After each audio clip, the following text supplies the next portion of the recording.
Le serment devait être un triomphe, la promesse d'une démocratie renouvelée. Mais à Dodoma, les salves ont remplacé les acclamations et les drapeaux ont couvert les corps. En 24 heures, la fête s'est muée en tragédie. Les rues pleuraient là où les discours parlèrent de paix. Et pendant que la Tanzanie s'enfonçait dans le silence, Ibrahim Traoré, au Burkina Faso, rappelait que la souveraineté sans justice n'est qu'une illusion dangereuse. Ce récit ne parlera pas seulement de tirs et de slogans, il parlera du prix réel de la paix quand celle-ci devient un ordre et non un accord. Dans la Tanzanie de 2025, la promesse d'un second mandat présidentiel s'est transformée en épreuve morale. Maintenir l'unité au risque d'étouffer la liberté. L'enjeu dépasse les frontières nationales, il interroge toute l'Afrique sur sa propre définition de la souveraineté. La leçon centrale, longue de 10 mots, est simple, une stabilité sans justice détruit la nation qu'elle prétend sauver. Autour de ce paradoxe s'articulera chaque chapitre, de la nuit sans nom à la voix qui s'élève depuis Ouagadougou, celle d'Ibrahim Traoré, capitaine devenu symbole d'une autre voie possible. Ce fil rouge suivra les chiffres, les voix et les silences. Pour comprendre comment un pays a pu transformer la peur en doctrine et le langage de la paix en outil de contrôle. La révélation est tombée avant même l'aube. Selon les premiers rapports indépendants, plus de 700 personnes auraient été arrêtées en moins de 24 heures. Ce chiffre, publié par Human Rights Watch, a fissuré la narration officielle d'un scrutin paisible. Car derrière les écrans d'État diffusant les sourires du pouvoir, les morgues de Dar es Salaam accueillaient les anonymes de la nuit sans nom.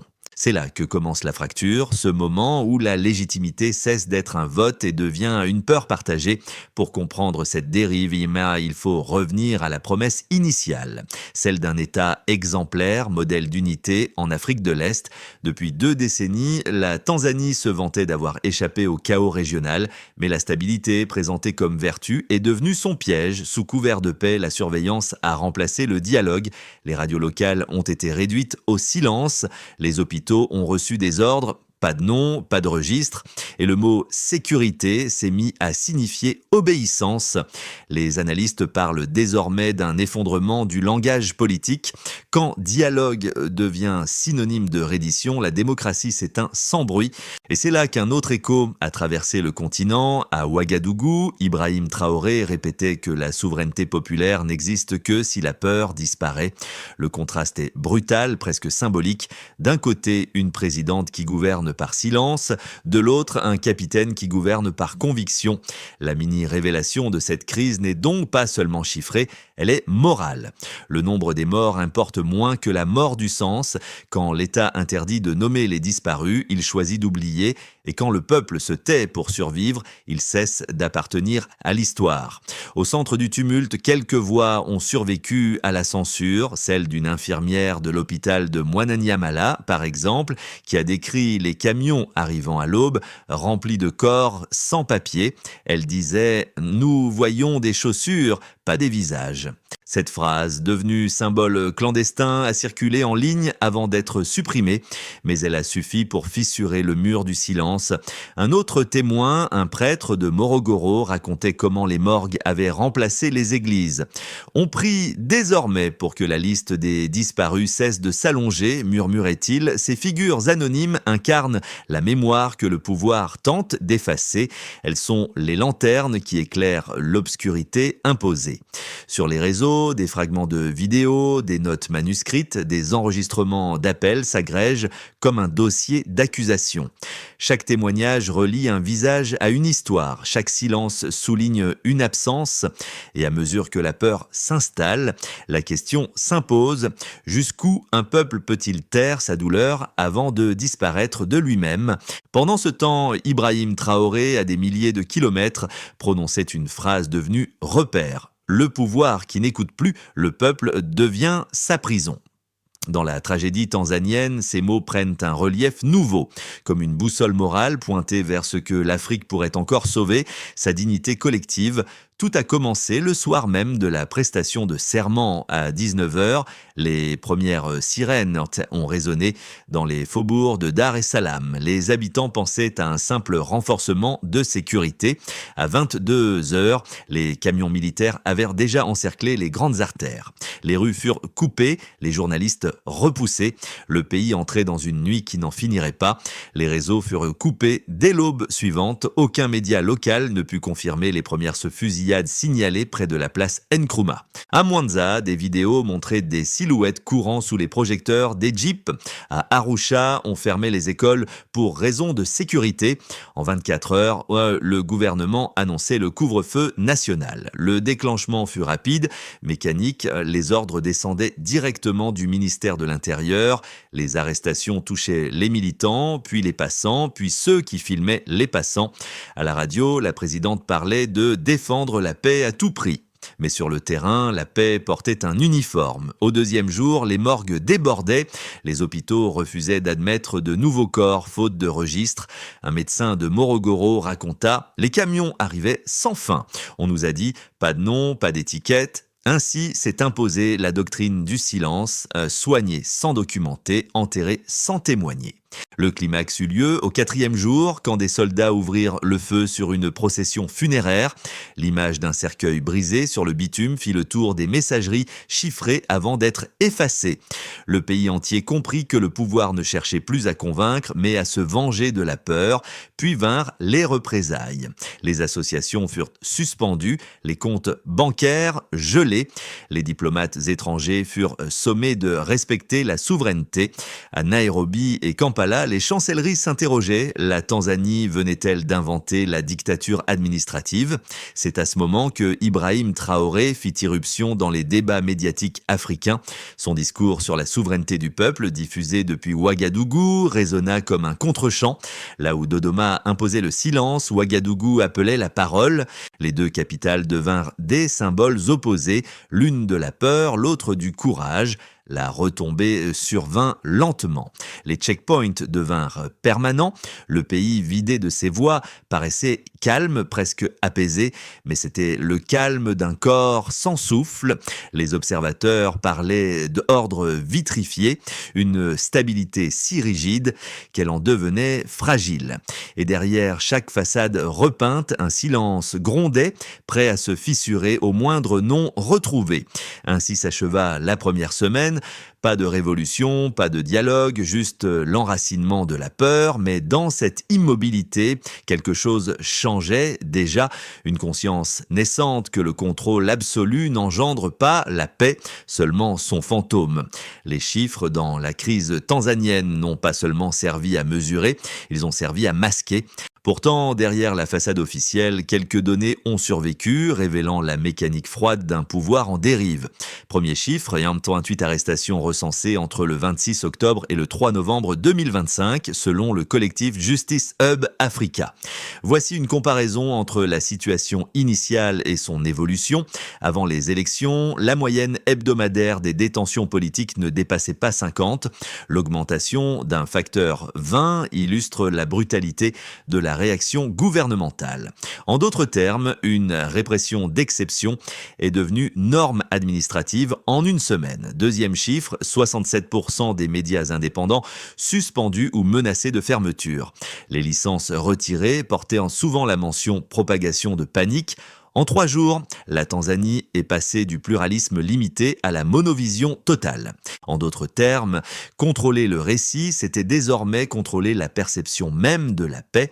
Troisième chiffre, 83 heures de coupure Internet documentées par les observateurs du projet NetBlocks.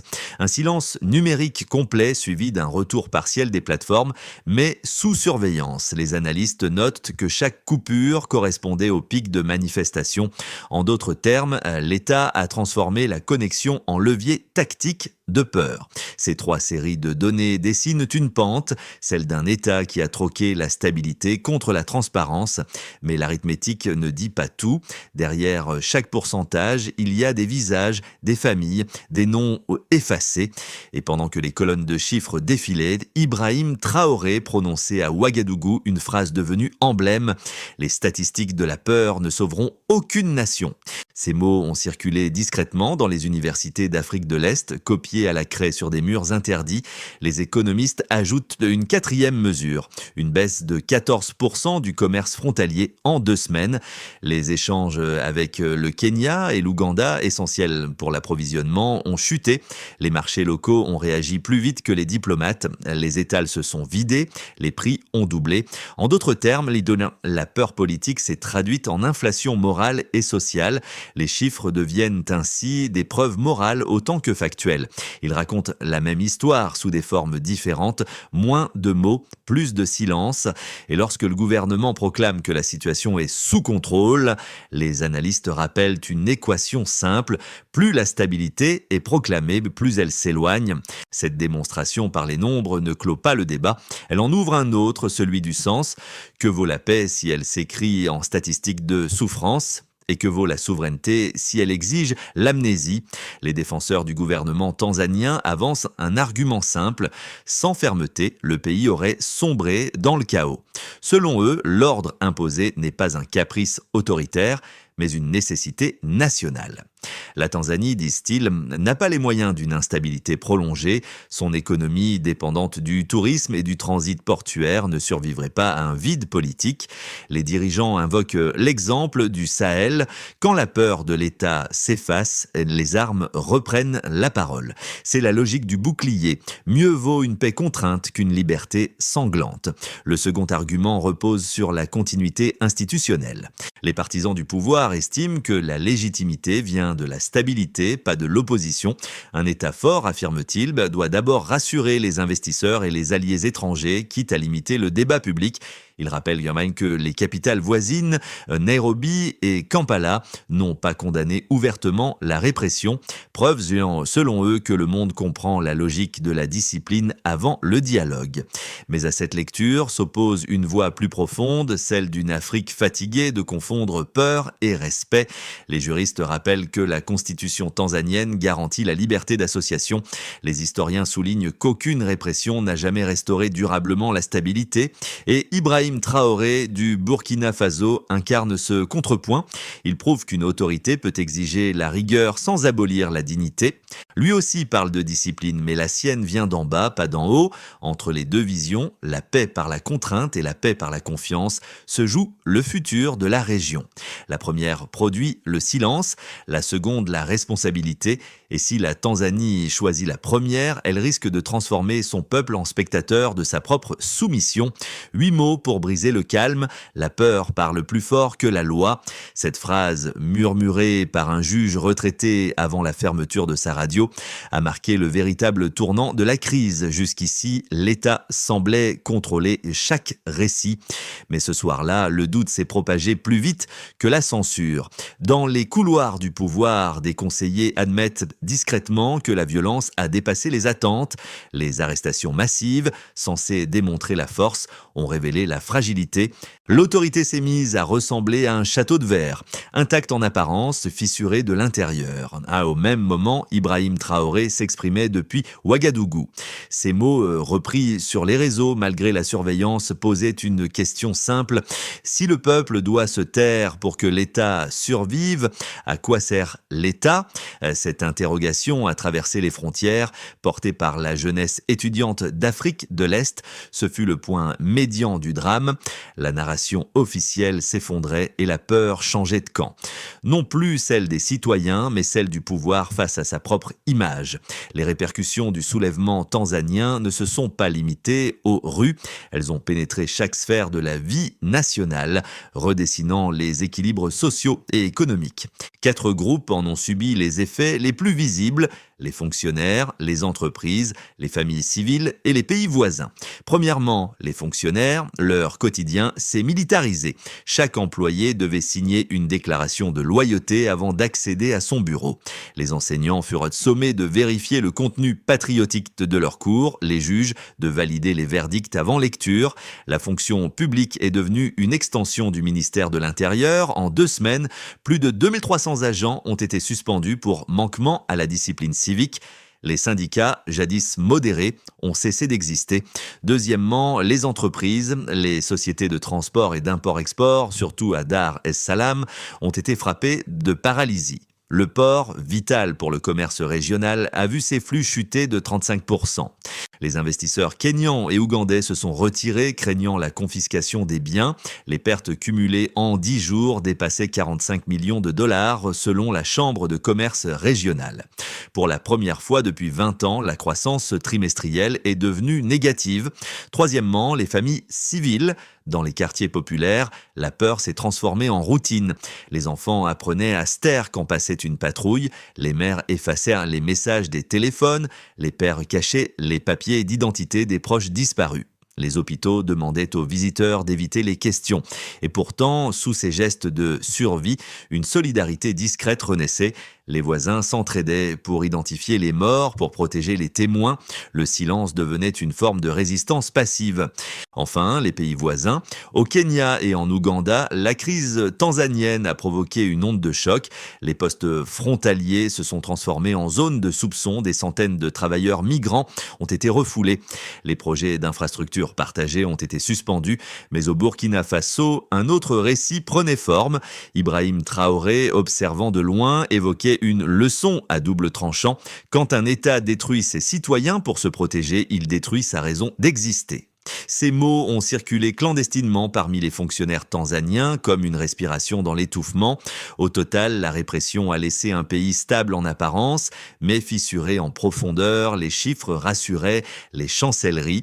Les visages, eux, racontaient autre chose. Sous les uniformes, la peur est devenue administration.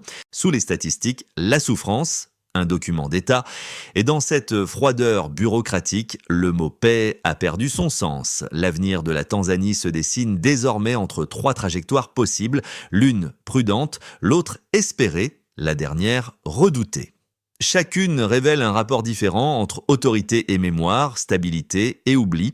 Voici la première hypothèse, celle de la normalisation contrôlée. La normalisation contrôlée. Le pouvoir maintient sa ligne dure mais réduit progressivement la visibilité des forces armées. Les médias restent sous surveillance mais reprennent un ton administratif. Le pays retrouve une apparence de calme, soutenue par la peur intériorisée.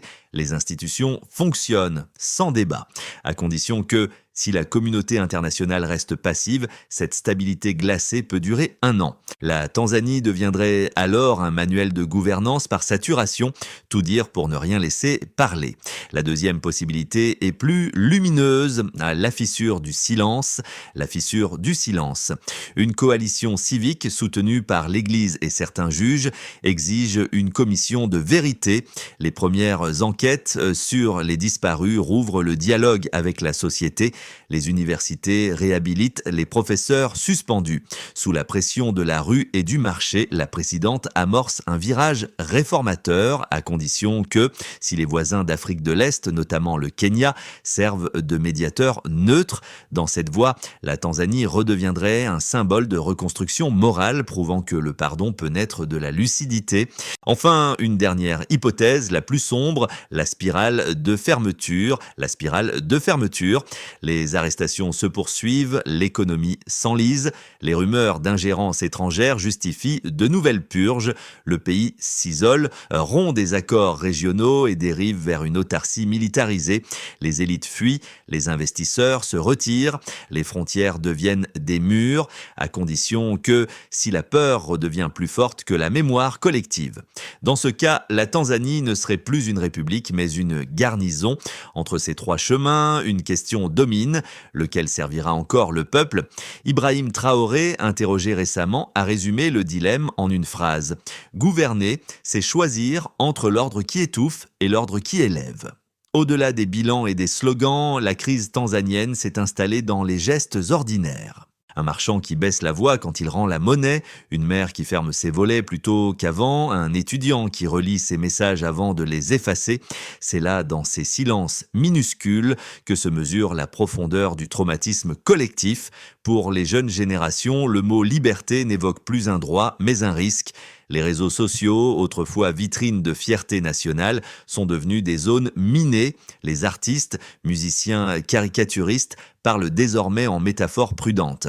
Les murs, eux, retiennent les phrases interdites. Si nous devons craindre la vérité, que reste-t-il à aimer ? Mais derrière la peur, un autre sentiment s'installe, la fatigue. Fatigue d'obéir, de se taire, d'attendre.